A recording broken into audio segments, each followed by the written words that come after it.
السلام علیکم دوستو۔ تقدیر کیا ہے؟ جب سب کچھ پہلے سے لکھا لکھایا ہے تو پھر سزا و جزا، جنت و دوزخ کا تصور کیسا؟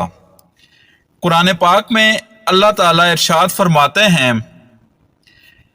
فرماؤ ہمیں وہی پہنچے گا جو اللہ نے ہمارے لیے لکھ دیا، وہ ہمارا مددگار ہے اور مسلمانوں کو اللہ ہی پر بھروسہ کرنا چاہیے۔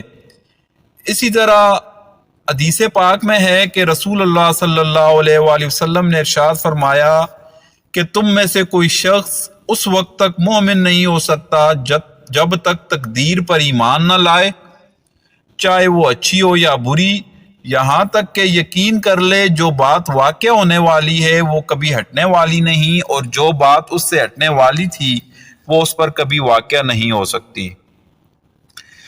تو دوستو، سوال یہ پیدا ہوتا ہے کہ جب تقدیر میں سب کچھ پہلے سے لکھ دیا ہوا ہے کہ ہم نے اتنے بج کر اتنے منٹ پر یہ کام اپنی مرضی اور اپنے ارادے کے ساتھ کرنا ہے، تو پھر اس کے اوپر ہماری پکڑ یا ہماری سزا و جزا کا تصور کیسا؟ یہ چیز میں آپ کو ایک واقعے سے سمجھانے کی کوشش کرتا ہوں۔ 1971 کی بات ہے کہ میں اکاؤنٹنٹ جنرل آفس میں ڈپٹی اکاؤنٹنٹ جنرل تھا کہ اس زمانے میں وہاں پر ایک بہت مشہور نجومی شیخ صادق رہتا تھا۔ ایک دن وہ میرے آفس میں آیا اور مجھے کہنے لگا، صاحب مجھے آپ کے 2 منٹ درکار ہیں۔ تو میں نے کہا کہ مجھے معاف کریے، میں علم نجوم پر یقین نہیں رکھتا، میں ایک مشغول آدمی ہوں اور میرے پاس ان فالتو اور بے فضول باتوں کے لیے وقت نہیں ہے۔ تو وہ نجومی کہنے لگا کہ صاحب صرف 1 منٹ چاہیے آپ کا۔ تو میں نے کہا اچھا چلے ٹھیک ہے، 1 منٹ لے لو۔ تو اس نجومی نے کاغذ کا ایک بہت بڑا ٹکڑا میرے سامنے رکھا جس کے اوپر 40 مختلف چیزوں کے، جیسے کہ چڑیا، گائے، جانور، بطخ، چاند، سورج اور اس طرح مختلف چیزوں کے نام لکھے ہوئے تھے۔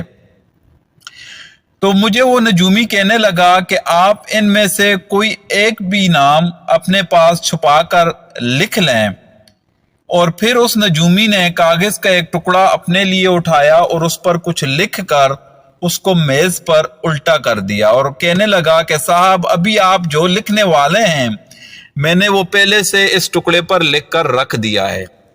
میں بڑا حیران ہوا کہ بھائی میں نے ابھی تک لکھا ہی نہیں، تو اس بندے کو کیسے معلوم ہو گیا اور اس نے کس طرح سے پہلے سے یہ لکھ کر رکھ دیا؟ تو میں نے سوچا کہ ہو سکتا ہے کوئی تکہ بازی ہوگی۔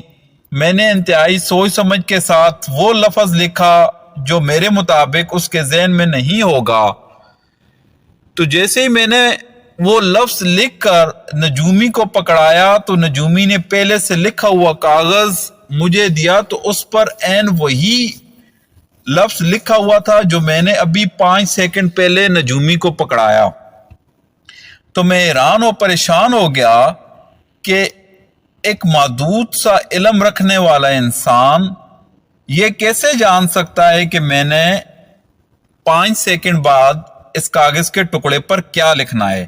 تو اس دن سے مجھے تقدیر سمجھ آ گئی کہ اللہ تبارک و تعالی جس نے اس پورے کائنات کو بنایا، اتنے بڑے سسٹم کو اکیلے چلا رہا ہے، تو یقینی طور پر ہر بندے کا ڈیٹا اللہ تعالی کے پاس لکھا ہوا ہے، جسے ہم تقدیر کہتے ہیں، کہ ہم نے اپنی مرضی، اپنی آزادی، اپنی خود مختاری کے ساتھ اتنے بج کر اتنے منٹ پر کیا کرنا ہے، کون سا اچھا کام کرنا ہے یا کون سا برا کام کرنا ہے۔